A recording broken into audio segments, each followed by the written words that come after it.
And you'll now get a pop-up that reflects that we are doing that. The biggest problem we have with the recording, to be honest, is that it's a file so large we actually can't share it. So we need to work out a way to reduce it in size that we can. But regardless of that, actually the main output from this particular project is a document which we will be sharing with everyone. So it's not as important that you actually get this particular presentation, because you'll be getting the output. There's going to be the opportunity for questions as we go through the presentation. For those of you that haven't used Zoom before, you'll see down the bottom of your screen you've got a little button that says reactions. If you click on that, you can raise your hand.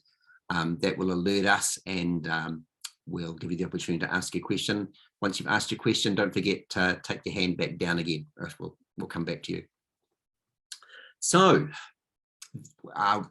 before most of you joined, we were talking briefly about the lifespan of this project, which almost outlived most of us. Started so long ago that we can't remember, and I know nobody wants to talk about COVID, but COVID incredibly impacted this project. That aside, it's a really exciting project, because what we got was the opportunity where ACC funded HASANZ to bring experts into our workplaces and look at what we were doing, and sat down with some of our fabricators and visited their factories and took a deep dive into what was actually going on in the workplace. And so what we've got from that is some output that's really specific. Well, actually, a lot of it can be used by everybody, but it's been designed and deliberately and is specific to us, and particularly for window fabricators. So there's a lot of really clear guidance for what we do on the factory floor and how we operate, and this will be a useful resource for us for a long, long time. That's my view. I could be wrong. Let's find out. So it is my pleasure to introduce, we've got two people from HASANZ here. We've got Teresa and we've got Randa, and they're going to take us through the project and what they discovered and where the opportunities are for us. So I will now hand over. The floor is yours. So, hi everyone, my name is Teresa. Thank you for attending this webinar. I work as a project manager for HASANZ, and for those of you who don't know HASANZ, we're the Health and Safety Association of New Zealand, which is a Wellington-based non-for-profit organisation, and we work closely together with government, businesses and industry associations, basically with the purpose to collaborate and advocate for healthier work in New Zealand. So one of the greatest achievements that HASANZ has to this date is introducing the HASANZ Register, which is a free online tool that connects you businesses with registered and accredited health and safety professionals. Some of you may already know the register. I'll dive into that a little bit later. But basically, one of the professionals that is on our HASANZ register is Randa, who's an occupational therapist and who's here in the webinar with us today. Some of you have met her, and you will be hearing from her a little bit later on. So over the past 18 months, HASANZ and some of the registered professionals have worked and collaborated on a project with the Window and Glass Association. And basically today's webinar is just sharing the outcomes of this project. And we want to give you a little sneak peek into a document that we have designed as a result of the project. So just want to start with some boring facts. Most of you know that ACC and WorkSafe do a lot of research. They love collecting data and publishing data. And in 2019, they published some data, which I will try and share with you here. So this is a piece of work that ACC published in 2019, and I won't take you through the whole document, but there's some really, really interesting points here. This was a collection of data based on just the manufacturing sector in New Zealand. And for example, this is a Teresa? Yes. It's not showing. Oh, can you not see it? Oh. Because it's dragged it onto the screen. Maybe I have to stop. It's only the pie chart that's showing. Right.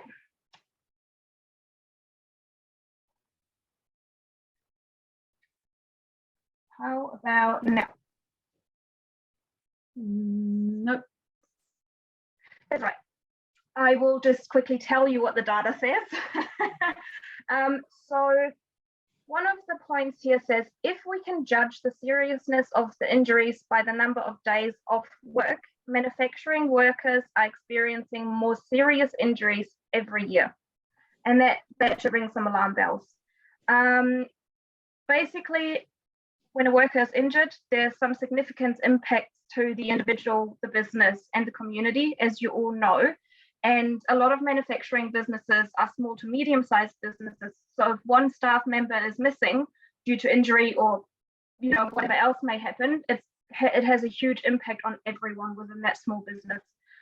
So based on these facts that I unfortunately can't show you, ACC have collaborated with HASANZ, and ACC agreed to fund a project which we approached ACC with to collaborate and try and help the situation.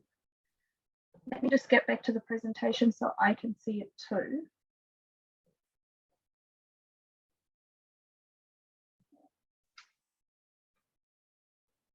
Just checking, are we on the same page? Objectives of the project? Yes. Fantastic, thank you guys. Okay, so in 2021, that's when the project officially kicked off.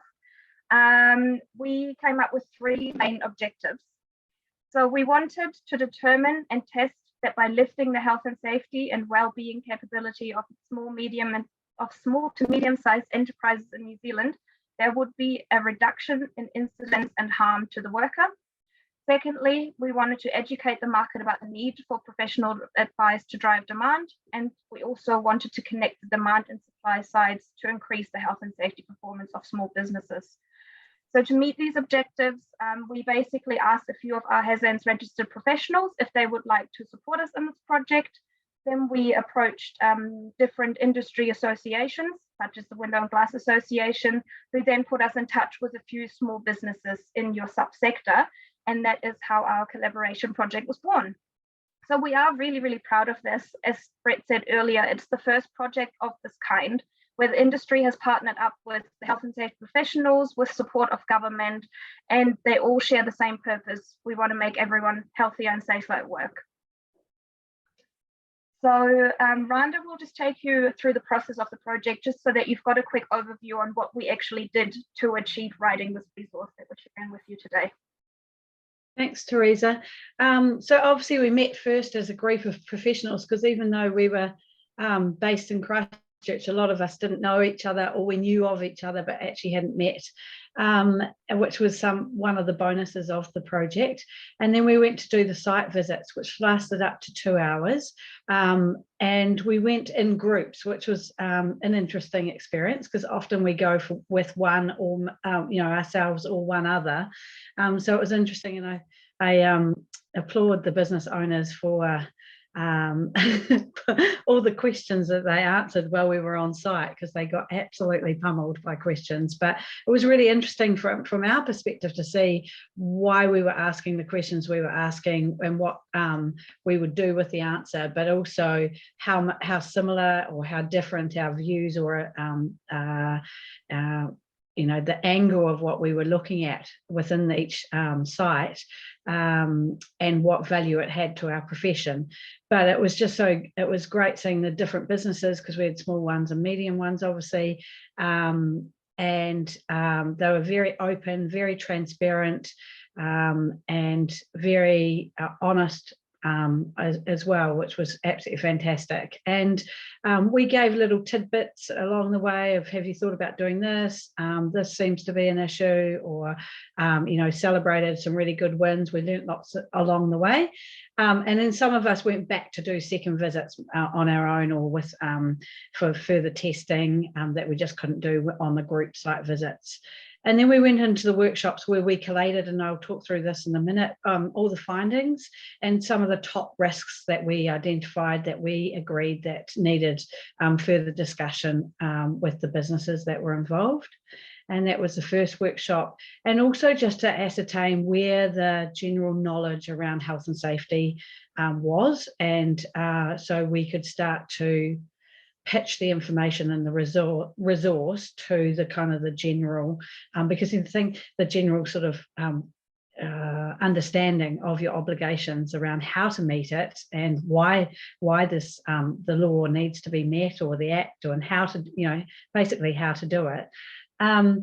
Because something that's a downside of health professionals or health and safety professionals is we can talk a lot in our own little language. And so we really had to work with the businesses around what value they saw from the site visits and what they thought the gaps were, because what we thought the gaps were and what they thought were quite different in some aspects.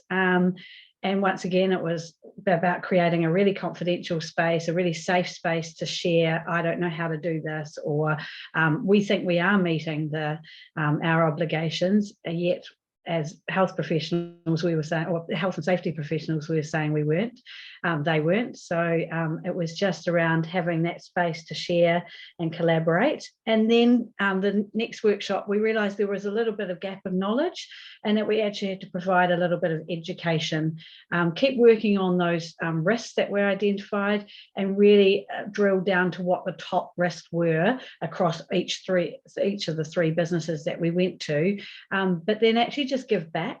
And so we did some knowledge bites. So we really deep dived into what health and safety management systems were, what some of the law was, how you could go practically to meet your obligations, and just unpack some of those risks and why they're risky, and what was practicable for each business that was involved. And then we gave them some homework to do, because this obviously wasn't going to be all driven by us, but the business as well. So we can say, you've got forklifts, there's certain risks that we think that you need to address, but in reality, how are you going to address them? And we needed you as the industry to tell us what's practical and what's not, because we can sit in our little offices and not drive a forklift. I don't have a forklift drive license, and I don't work in a factory. So, it was that's the level of like, well, that is in theory, but in reality, this is happening. And so we had to meet and agree to the information that we were putting into the resource around what was practicable for you to be able to do around the products that you are making and designing, and then individualize it, because each business was slightly different. They were slightly bigger, or they had cramped space, or they had different staffing needs and skill sets, and some got internal or external contractors in, and so there were all those variances as well. So then we developed the resource, and we shared it with the businesses to give us feedback. So some of our observations, and I'll just start with the general sort of observations that we found, and then go into the rest that we decided to deep dive into. Definitely the lack of lifting equipment. There was a lot of obviously manual handling, or handling of equipment and end products and unfinished products, and obviously the risk around handling glass. And so some of the places had lifting equipment, like one had an overhead gantry, but the others were very manual and moving equipment around. We didn't think the health and safety systems were as well developed as they should or could be. And just tying into the first one, the lack of understanding around manual handling. And some of that was from the resources that the association, which we're going to talk to Brett about, provide you. And that was around, that there was a certain, you shouldn't lift anything over 20 kgs. Well, the reality is I can't lift 20 kgs. So it's an individual thing. So don't define it.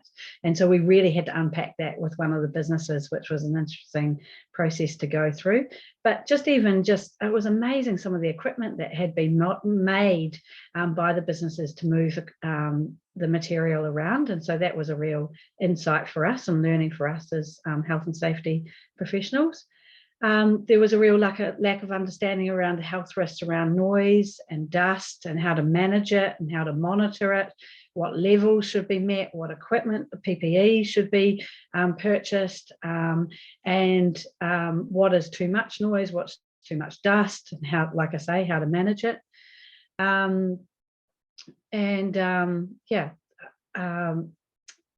Just going on, the next one was around the safety of, safety was around keeping the product safe, probably more than the people.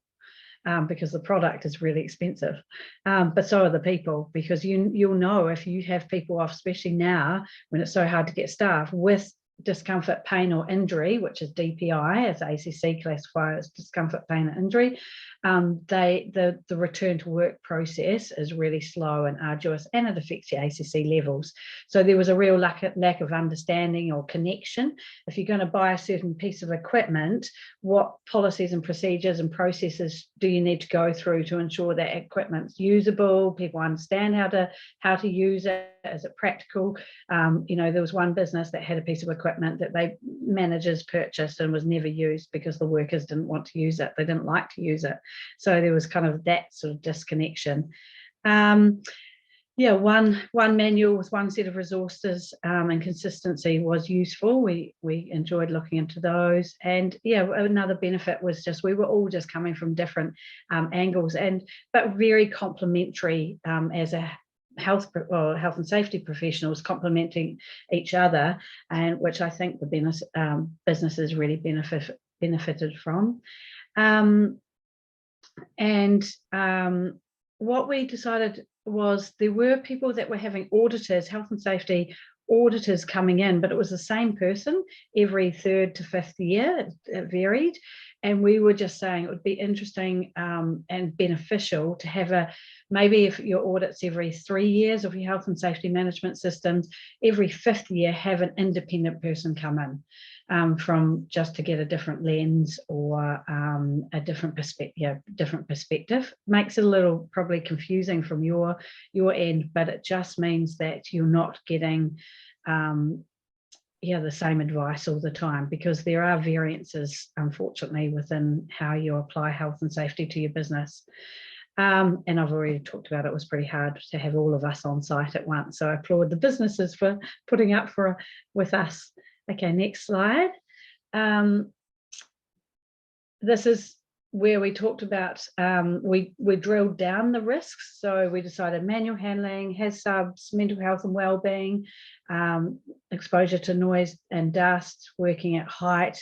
And that's not working at height as in, there were people actually climbing up internal scaffolding in the factory, but it was around having hands above head. And so product around head and carrying it. Lack of pre-employments and annual health monitoring was evident. The use of tools for cutting, drilling and shaping and filling the aluminium. We just felt the environment, the flow of work in a couple of the businesses wasn't that great. And so you'll see in the document, we do spend a bit of time talking about the designing that good work design, because that reduces the potential for accidents and injuries. And then the importance of having a really robust health and management safety system. And so if we go to the next slide, so you'll see that we have gone into that in the contents of the resource. And this is where we start to get really down to the detail of those sort of top, what did we decide in the end, 6 risks. And it's by no means all the risks or hazards within your industry, but we weren't going to identify them all because we'd send you to sleep and you know them all. But we just wanted a deep dive into the really important ones, the ones that the businesses thought were important, the ones that we thought were important, and show you certain elements like what the law is, where to go to get more information, how to do a risk assessment, what your JSAs should look like, and then obviously unpack what the health and safety obligations are. And what else did we do on that appendix, which we put all in the appendix for you to look at. So the really good stuff that we would love you to look at is at the front of the document. I mean, it's all good, but the kind of theory of the why and the what is in the back end of the the document. So the how to apply it, is in the front end of the document. Teresa, one of the things that we always discuss with the businesses in the workshops is that all the health and safety advice is out there for you to find, but it's an absolute minefield. So, there's all this great health and safety advice out there. You have to comb through pages and pages on the web trying to find information that's relevant to you and your business. And that's what we're trying to do with this resource, is just, narrow it down to actually what are your obligations, what do you need to do, and what are some of the main hazards around your industry workplaces, and how you can combat them. And what ongoing reading or resources you can consult with. But once again, we say this in the disclaimer, we've tried to pull it all together, but there's so much more. It's just a starting point or a reference. So this is just the beginning. And hopefully it complements what you've already got in place and practice. But yeah, so we've put links into WorkSafe documents or into specific parts of the Act, or useful resources like for under mental health. This is a fantastic resource here. I've put a link to it, Protecting Mental Wellbeing at Work. It's a really practical resource. It's available online for free. With, Leading Safely are really pushing CEOs, managers to use this with their staff. So we've put that in. So some really practical stuff. And we've tried to also make the language around it applicable to CEOs, managers, and workers. So you could leave it around on the kitchen bench, and in the hope that staff would pick it up and have a read. But so it's obviously hopefully everyone at every level can understand and read it and follow it. And we tested that with our industry partners as well. Can I just double check? I've stopped my PowerPoint and went into the resource document. Can you see that? No. No. Okay. That's such a shame. Hang on. I'll stop sharing and try to share again. Hopefully that will work. So while Teresa's doing that, we're going to have Angela come on shortly, and she was involved in the project. She's from one of the businesses down here in Christchurch, obviously. Well, they're all in Christchurch. Oh, here we go. So we'll ask her some questions, but yeah, talk and walk us through the resource. Perfect. So I just wanted to let you all know a little bit about how you can use the resource. So each main section is color coded. So for example, if you're short on time and you just want to know about the main hazards in your industry, that's the blue section. So you can go like, okay, I'll go to page 8. If you're only interested in your dust, you just go straight to page 11 and don't bother about the rest. Because we want this to be easy for you to use and relevant to what you need at any given moment. And then if you, for example, want to know how to do a risk assessment, you can go into the appendix and say, okay, Jay's a risk assessment template. So, for example, if we just skip down there. So we want you to not read everything from front to back. We want you to skip to the sections that are relevant to you at any given moment. So just because you get the resource next week doesn't mean that you have to read the entire document next week. So for example, here are some of the example risk assessments that were conducted with the health and safety professionals and the businesses. And then in front of that, you have a template on how you can do your own hazard and controls risk assessment. Even just, for example, with your team in a morning toolbox meeting, say, look, today we're going to pick apart dust, and you can put them in, and we've put some examples in there on how you do that. Another really, really important thing I want to show you is in the health and safety overview, because diving into health and safety is, as I said earlier, quite a minefield. And as you can see, there's lots of obligations and so on and so forth. But if you, for example, just want a quick overview on all the health and safety stakeholders in New Zealand and what they're actually there for, you've got a quick and easy overview. Things like that. So we've just tried to make this really, really nice and straightforward. And, you're like, okay, so based on the risk assessment that I've just done with my team, should I maybe engage a health and safety professional? And then who do I engage? Because there's so many different professions. And so we've put in an overview for you guys what each health and safety professional actually does and how they can help you in your business. But these are all things that when the resource goes live next week and you have any questions, you can always just get in contact with us at HASANZ as well, and we'll be more than happy to put you in contact with the right person or give you some more advice if something is unclear. Great. So before we open up the floor to questions, I just wanted to quickly thank a couple of people. First of all, of course, ACC, because they help fund the project. And it is nice to see that the levies that you guys pay as business owners are actually put to good use. Then, of course, we want to thank the health and safety professionals, such as Randa, for putting so much time and effort into this project. It was quite different from what they usually do. So they've really done a fantastic job in, collaborating with each other, making sure that the information is well structured, relevant to you guys, and nicely, easily understood. And then, of course, the biggest thanks goes to Window and Glass Association and the businesses who helped us co-design this resource. We really couldn't have done it without you guys, because you are actually the ones who gave the input on what you need, and you were the voice for your industry partners. So two businesses really stand out, GA Aluminium and Fisher Canterbury. They've really gone above and beyond for everyone, and they've volunteered their time. They didn't need to do this, they did it anyways. They did it over an extensive amount of time, with COVID and delays. They stuck in there. They kept on helping and collaborating. So thank you guys for that. And from GA Aluminium is actually here with us today, and we thought it would be a good idea to maybe hear from her, just to hear her reflections on the project and what she got out of it. Okay. So if I talk, can you hear me? We can. Yeah. Perfectly. Is my video on, or does that not matter? No, it is on. Yep. Oh, it is. Okay, sorry.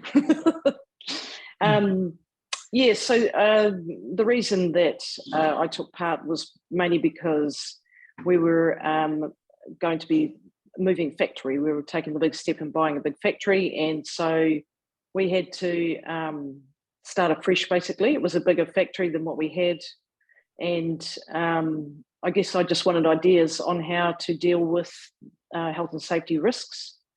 And I thought it's a really good idea to actually have guidelines on how to deal with it for the industry.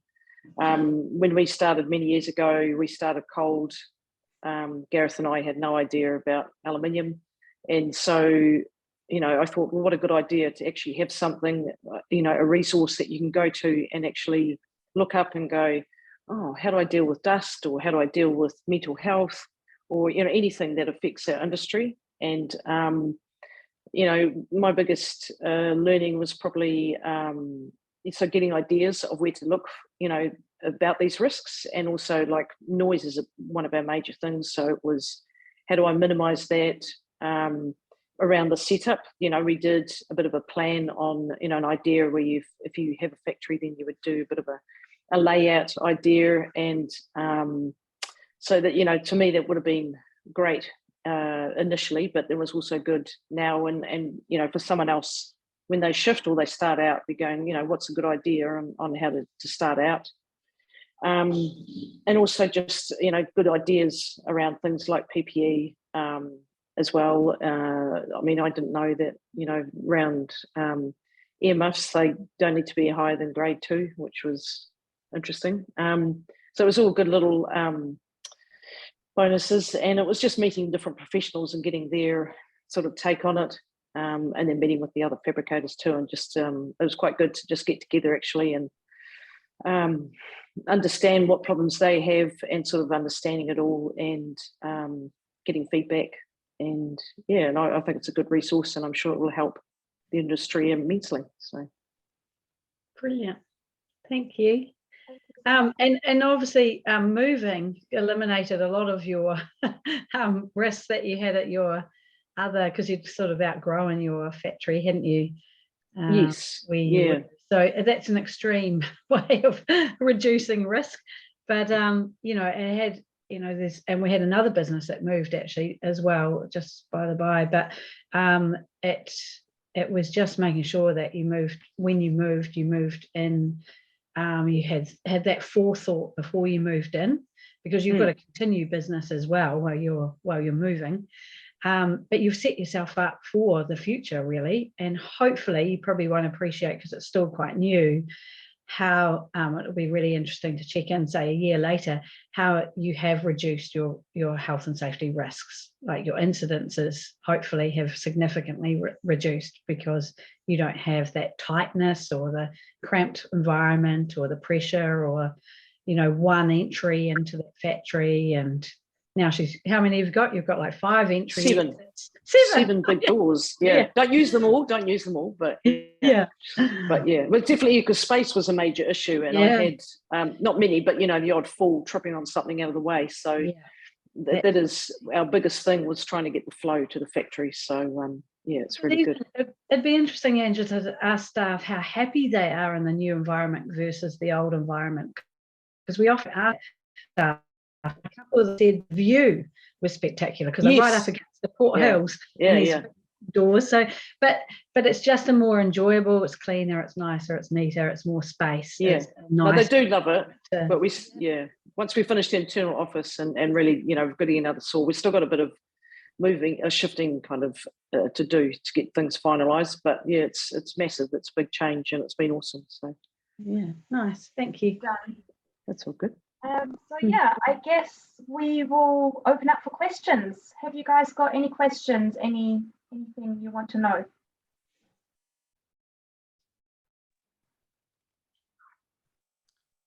I'll jump in and so I use my little hand to show how it works and raise my hand and identify myself. I'll start with a question. I assume not all risks are equal, and this is perhaps a bit unfair, but if and obviously it relates, you know, different businesses will have different environments, and therefore their risk view will be very different. But from the outside looking in, is there one or two that stand out as key risks versus the others, if you had to categorize them? And it's interesting, because it would probably depend on what health and safety professional you asked. Because so we had a physio, she would say the manual handling. The ergonomist said the design and the layouts. The health and safety generalist would say noise, dust, and guarding.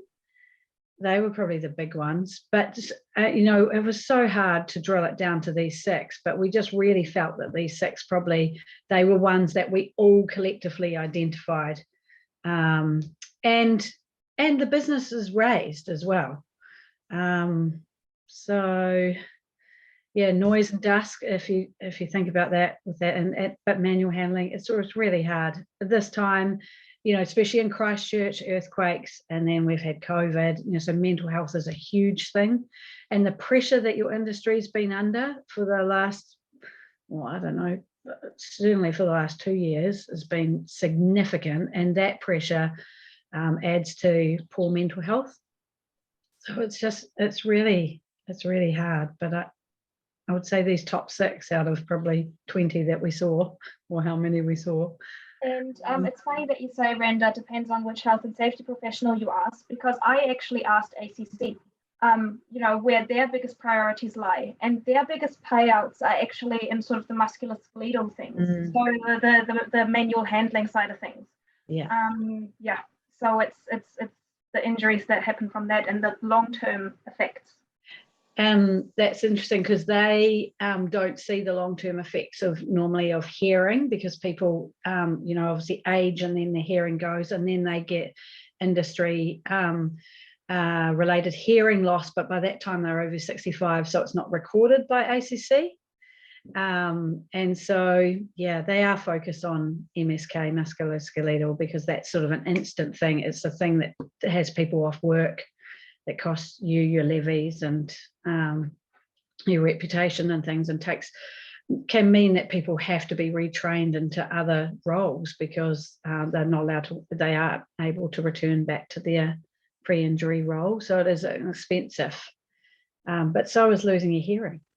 So yeah, I think that for them was also something that you can do quite, I wouldn't say easily, but with effective training, with good design. So you've got enough, like the cramped workspace is just enough to tense up your muscle, to not having good lifting, equipment or moving equipment, not having good understanding of how to move equipment, or a culture of asking. These businesses had great cultures where they asked each other for help if they needed it. They could recognize if something's too heavy and they would just ask, which was great.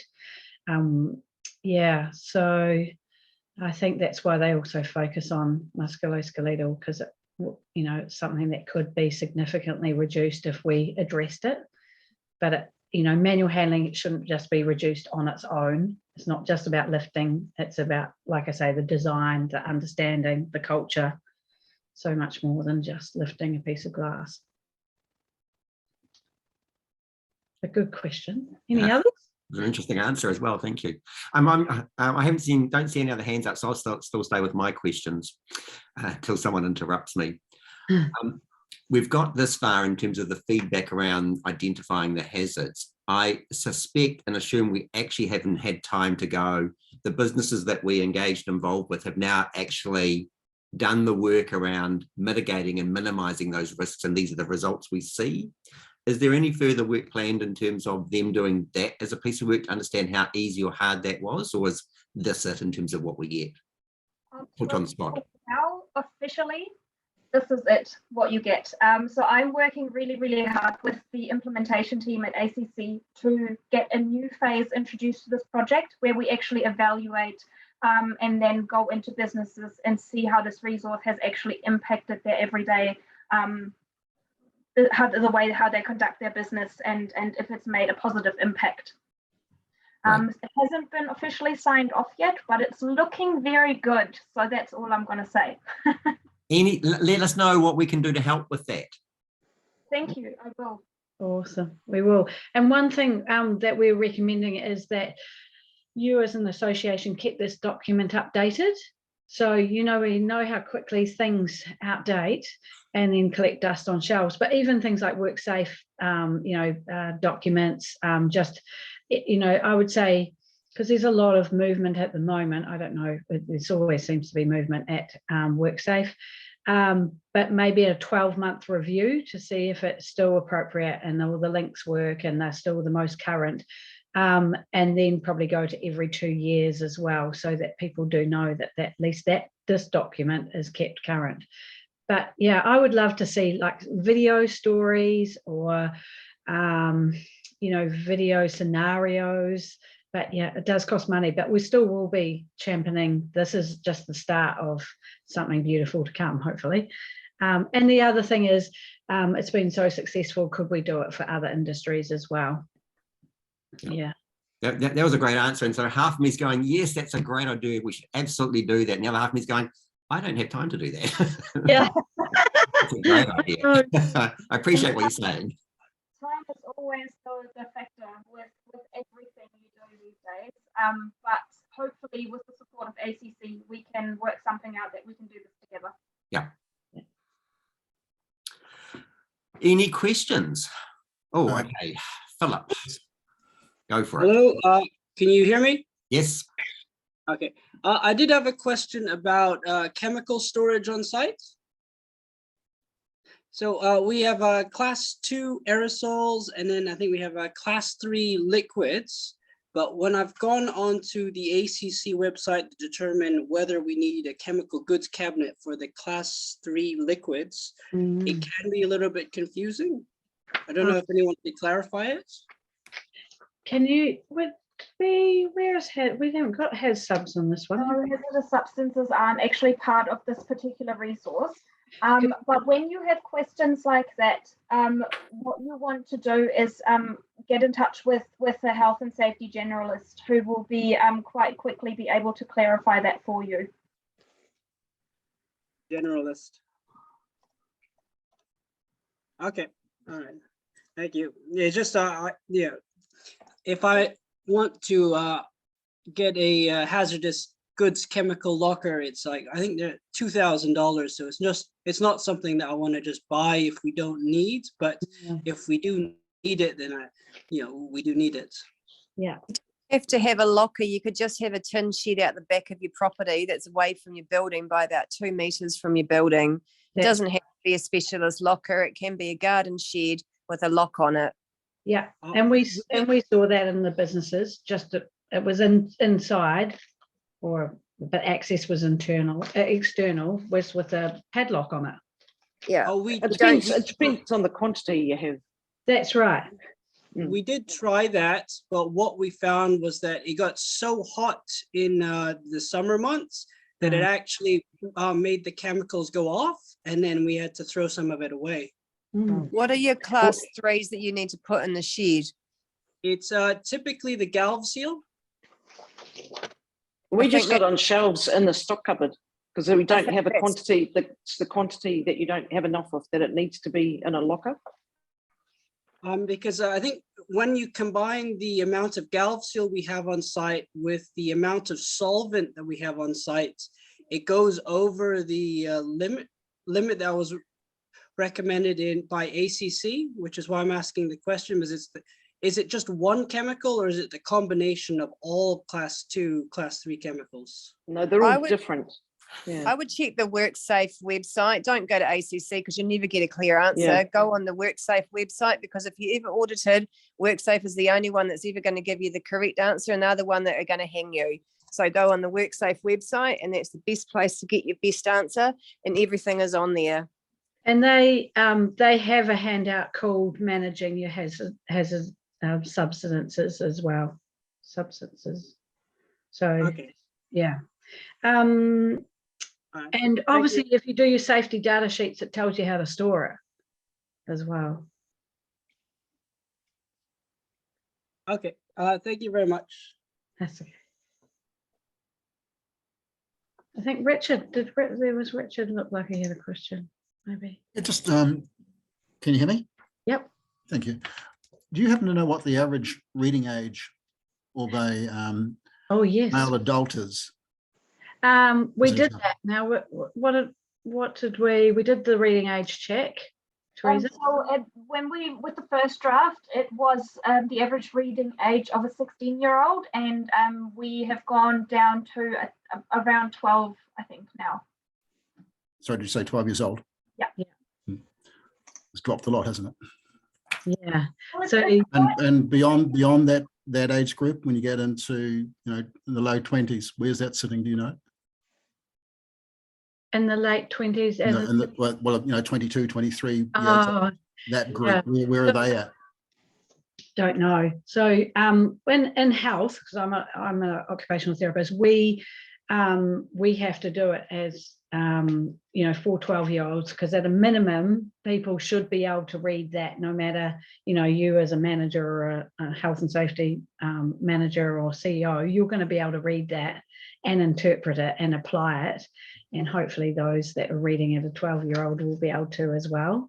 So we've taken out, that actually was a real challenge for us as professionals, is to layperson language it, and then but just not lose the value of it, or what we're trying to say as well, because there's some things that are quite technical, and it's really hard to not be technical. But yeah, we think we've captured it the way we've done it. But yeah, the idea is if you do it at a minimum for anything, like anything that you do, you should, like, say, I don't know, I'm going back to manual handling a lot, but it's the lowest common denominator, then everyone should be able to read and apply it, no matter where they are. You're obviously going to get people that actually do struggle. They might be dyslexic or something, but they might have alternative ways of taking in information or absorbing it, that you just have to individualize for them. But in New Zealand at the moment, it's 12 is the average reading age. Ouch. Yeah, not pretty, is it? No, it isn't. And obviously you've got a lot more people now in New Zealand where English is a second language as well. That's right. And so consequently that makes it more difficult for all parties. Yeah, and your industry as well. But industry needs to be aware of those issues, because we don't ordinarily look at that and see that as a potential problem. Yeah. And then, so there's just no way like we would be able to get it translated into all different languages. Oh, I'm not suggesting that for a single moment. It simply comes down to what are the numbers, what's the likelihood, and then trying to deal with it based on that premise. Yeah. Yeah. And that might be something as that, you need to consider the risk if English is their second language and they're not understanding, not able to read the SOPs or JSAs, or just not be able to read basic words on a machine, that is a risk. But they might be able to do symbols, or, getting someone in to translate so that they can learn. They usually can retain pretty quickly, because they know that they need to for their job. So I raise that issue or that question primarily because as a country we're not used to asking that particular question. Yeah. And so we have an assumption that ourselves are normality. We reflect normality. So consequently, everyone else is just like us. Yeah. The reality is, of course, they're not. Yeah. Oh, I totally get it. I'm bicultural myself, but I'm not Maori New Zealand. So, and having grown up here, I haven't really had my other culture identified until the last, I'm from Christchurch, and so we had the mosque attacks, and I'm half Arabic. So now people get that I have a different name and I might be a different culture. So yeah, it's very interesting, the change that's quickly happening, and how do we keep up with that?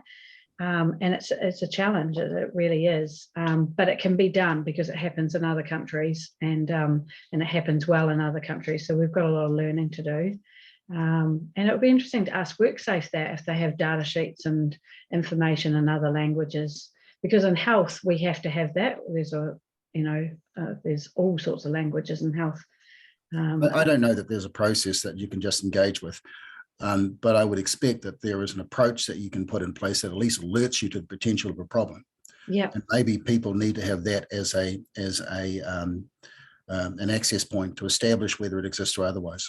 Yeah, and connecting with the local migrant centres, a really good way of. But that's a different scenario. We have at least identified that there is a potential issue, and then from that point, you can find causeways to go through. But you've got to get there in the first instance. That's right. Yeah, absolutely, and celebrate that. They bring a lot of different, different cultures bring different. Look at Teresa; she's German, and I'm half Arabic, and here we go. And it's celebrating what we bring to the table. Thank you very much. Bit further as well, as I mentioned, that ACC are trying to get an evaluation stage through, and these are some of the things that we will evaluate and just take a look at. So what ACC also are really, really interested in is to see the outcomes for Maori using this resource, and just to see if we meet diversity groups, and that everything is approachable by everyone in the industry. And that might be a call out to Brett. I don't know if you as an association actually, identify what the diversity is within your industry. So that might be that 30% are Maori, 15% are Polynesian, whatever it is. So you actually know your stats and your data, and then know how to, and then start working with how to. Unfortunately, if the question is around language, then having stats on Pacific is not going to do it for you, unless you go within relative, each relative language that they're used to. So I'm not trying to put pressure on the industry. I'm simply trying to see what information you might have that you could share with us, and if we think that there's an issue, then we can approach that in some positive way. Yeah. Well, certainly ACC being a health organisation, health is championing, because we have to deliver not just bicultural, but culturally sensitive services. And so I think if anyone is going to do it, they will do it. It just unfortunately is probably taking a bit of time, but I think watch the space. You raise a great point though. We should bring that up with them too, Teresa. Yeah. And talking about time, are there any other questions from anybody in terms of the what we've been through, what's been identified, where we're going from here, which, just to be clear, is that this document's just being finalised now. I believe the next thing is that we'll get a soft copy, which we can distribute. We're currently talking about whether or not how we can distribute that in hard copy, but there'll definitely be a soft copy, which will be available to everybody. And then further to that, we're also, as you heard, talking about that. Well, how do we show that we actually took any notice of it, and what actually changed? Where did how did the dial move? And also we'll be keen, as we distribute this, to check in and go, yeah, as will everyone involved in the project, is this helpful? We know for the participants it absolutely was. And we really hope that it's going to be helpful for the wider industry as well. And that will help guide us in terms of future things that we might want to get involved with that will benefit the industry.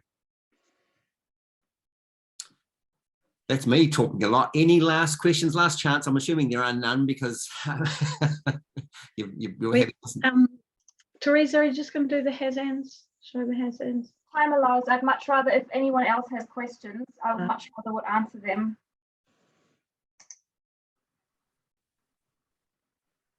Tina.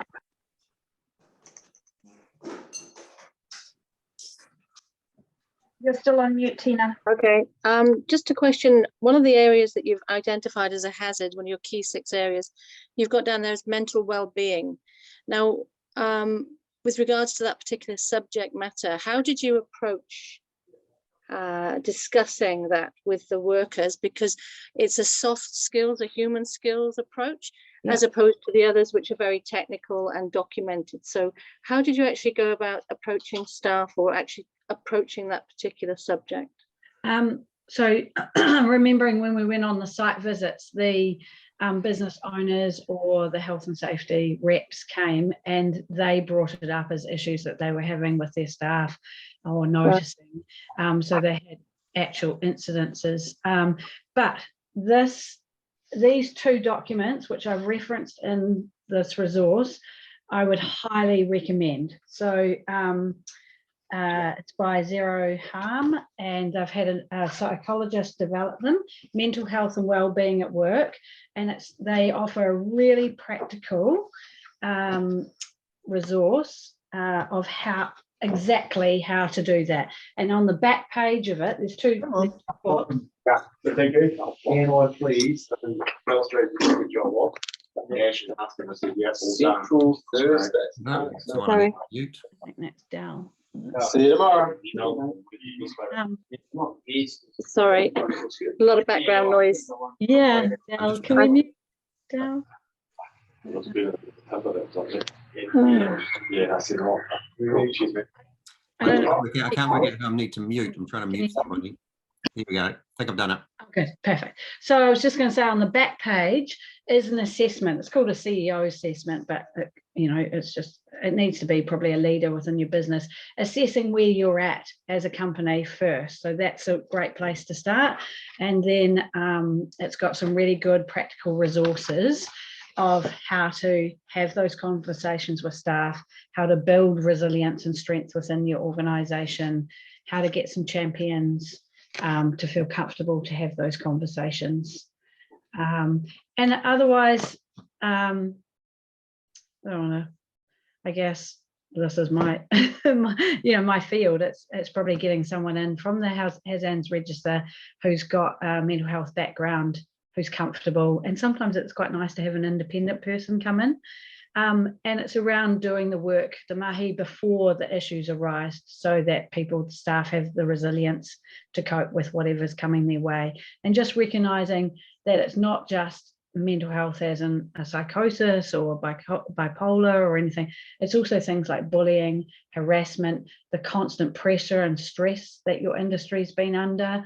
That all adds, as you will know, as managers and business owners, what that constant stress and pressure feels like. That energy has to go somewhere, and sometimes you blow your trumpet, but it's just trying to recognize how you manage it. And then it's role modeling even. So there's some really kind of quickish and easy things you can do. even just having a conversation. How's everyone feeling? And stopping and listening and letting them talk. And I know guys in your industries probably don't talk that easily, but it's just sitting back and allowing them to have, you know, to bring up either in a group or one-on-one. But the other big tip I would say was, one of the businesses I saw, they really knew their staff. So they knew if someone was running late, they knew if someone was turning up and they looked a bit shabby and not looking after themselves, they weren't eating well. They knew their staff so well. When there was those little changes in routines and behaviours, it's time to check in and just go, hey, how are you? What's happening? And it might not be nothing, it might just be a bad day. We all have that, bad hair day. But there actually might be something big happening. It's just recognising what happens at work goes home, and what happens at home comes to work. So don't overthink it. You do it all the time, I'm sure, with your friends and family, and it's just being human. I think people just get nervous about mental health, and it doesn't need to be anything too complicated. And if it is, because it's actually a mental health condition, then send on to the health professionals to deal with it and give them the time and permission to go off and get help. I think you framed that really nicely. Thank you. It was in a nutshell. Maybe that's another presentation we could do around how to have those comfortable conversations. But yeah, highly recommend these two tools. Yeah, thank you. My pleasure.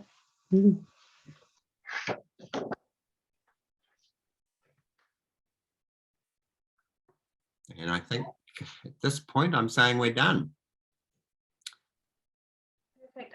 Just before I let you go, I just wanted to quickly let you know that if you read this resource and you do have any questions, or you just don't know where to go from here, you can always reach out to HASANZ. So it's just HASANZ.org.nz. On our website, you can then go onto the register to say, oh my God, I have no idea about my hazardous substances. Maybe I should engage a health and safety professional. How do I go about finding them? Just jump on the HASANZ register, just type in hazardous substances or, in your area, and then any generalist will come up in your area, and we'll be happy to come into your business and give you the advice you may need. Excellent. Thank you very much. Thank you, everybody. Thank you.